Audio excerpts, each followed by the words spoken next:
तो वहीं दिल्ली में कोरोना के बढ़ते मामलों के बीच दिल्ली में सख्त पाबंदियां आयद की गई हैं। इसी हवाले से हमारी नुमाइंदा रचना ने जायजा लिया। राजधानी दिल्ली में लगातार कोरोना का ग्राफ बढ़ता जा रहा है और उसको देखते हुए दिल्ली सरकार की डीडीएमए ने कड़े प्रतिबंध दिल्ली में लागू किए हैं। दिल्ली में अब से मेट्रो हो या फिर डीटीसी बसें हो, उसमें 50% की क्षमता के साथ ही लोग चल सकेंगे। यानी कि जिस तरीके से पहले मेट्रो और डीटीसी की बसों में लोग खचाखच भरकर चलते थे, वो संख्या अब लिमिट कर दी गई है, 50% इसको कर दिया गया है। इसके साथ ही दिल्ली में सार्वजनिक जो आयोजन है, चाहे वो राजनीतिक आयोजन हो, खेलकूद से जुड़े आयोजन हो, उन पर प्रतिबंध लगा दिया गया है।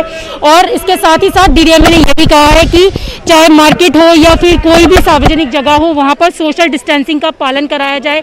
इसको देखते हुए वॉलंटियर्स तैनात किए गए हैं। लेकिन अगर आपको तस्वीरों में दिखाना चाहें तो इस वक्त हम दिल्ली के सरोजनी नगर मार्केट में यहाँ पर खड़े हुए हैं और लगातार लोगों से कहा जा रहा है कि सोशल डिस्टेंसिंग बनाकर रखें। लेकिन आप खुद देख सकते हैं कि यहाँ पर किस तरीके से लोग लापरवाह नज़र आ रहे हैं। ना तो यहाँ पर किसी तरीके की कोई सोशल डिस्टेंसिंग नज़र आ रही है। बहुत सारे लोग भी ऐसे हैं जिन्होंने मास्क लगा रखे हैं, ठीक से मास्क नहीं लगा रखे। लोगों से बार बार यही अपील की जा रही है और डीडीएमए ने जिस तरीके से प्रतिबंध लगाए हैं कि 50% की क्षमता के साथ ही डीटीसी बसें और मेट्रो में लोग सफ़र कर सकेंगे। दिल्ली के स्कूल बंद कर दिए गए हैं, सार्वजनिक आयोजनों पर रोक लगा दी गई है। इसके साथ ही आप देखें तो मार्केट में जिस तरीके से यहाँ पर भीड़ लगी हुई है, ऐसे में दिल्ली सरकार ने ये भी कहा है कि महाराष्ट्र से जितने भी आने वाले लोग हैं उनको आरटीपीसीआर यहाँ पर कराना ज़रूरी होगा। स्विमिंग पूल जो हैं वो बंद कर दिए गए हैं। मल्टीप्लेक्स मॉल्स में भी 50% की क्षमता की बात कही गई है। ऑफिसेज में भी लोगों से कहा गया है कि 50% ही लोगों को बुलाया जाए। तो सरकार यहाँ पर लगातार कवायदे कर रही है, लेकिन ऐसे में ये जिम्मेदारी बनती है कि जो दिल्ली के लोग हैं वो किस तरीके से इन चीज़ों को मानते हैं, उनसे भी हम बात करेंगे। क्योंकि सरकार तो अपनी तरफ से कोशिश कर रही है, लेकिन लोग इसे किस तरीके से लेते हैं और लोगों का क्या कहना है। मैडम ये बताइए कि गवर्नमेंट इतने सारे कड़े प्रतिबंध लगा रही है, लेकिन लोग फिर भी अब देखें तो बहुत सारे लोग ऐसे जो नहीं मान रहे हैं। नहीं मानना चाहिए, उन्हें मानना चाहिए। अपनी सेफ्टी अपने हाथ में है।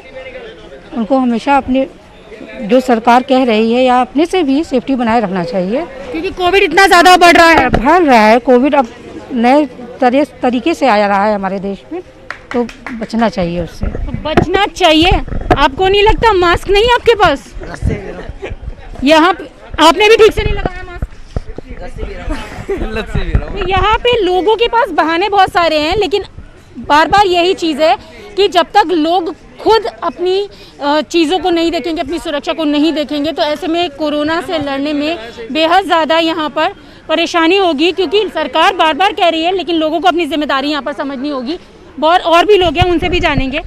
जिस तरीके से डीटीसी हो या मेट्रो हो, लोगों की क्षमता 50% कर दी गई है, क्या लगता है आपको कि इस सब चीज़ों को पालन अगर करा जाए तो कोविड थोड़ा कम होगा?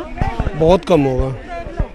अगर ये पालन करा जाए तो कोरोना बिल्कुल भाग जाएगा हमारे देश से। तो लेकिन हम लोग तो मानते नहीं, पीछे साहब आप देख सकते हैं। मैडम 5 उंगली एक बराबर भी तो नहीं होता ना, कोई छोटा कोई बड़ा होता है। आप पालन कर रहे हो, हम कर रहे हो, औरों को तो हम समझा सकते हैं। मास्क तो ज़बरदस्ती लगा नहीं सकते ना। जब 2000 की चालान काटने वाला आता है तो सब मास्क लगा लेता है। कोई भी एक भी मास्क वाला आपको नहीं देखेंगे। 2000 बचाना होता है। तो सिर्फ डर से मास्क लगाते हैं? हाँ, डर तो मैडम सबको है। डर 2000 से लगाते हैं। सिर्फ 2000 के डर से मास्क लगाते हैं? और क्या अपनी सेफ्टी क्या कोई लगाता ही नहीं। कोई लगाता, कोई नहीं लगाता। तो यहाँ पे इनका कहना है कि मास्क भी सिर्फ लोग चालान के डर से लगाते हैं। लेकिन सवाल ये उठता है कि मास्क लगाना हमारी सेहत के लिए ज़रूरी है और इसीलिए सरकार बार बार लोगों से अपील कर रही है। और जैसे कि कोरोना का ग्राफ बढ़ता जा रहा है, तो ऐसे में जितनी भी पाबंदियां सरकार की तरफ से लगाई गई हैं, वो पाबंदियां तब तक कारगर नहीं साबित हो सकती जब तक कि लोग अपनी लापरवाहियों को यहाँ पर खुद खत्म नहीं करते। कैमरा पर्सन गौरव के साथ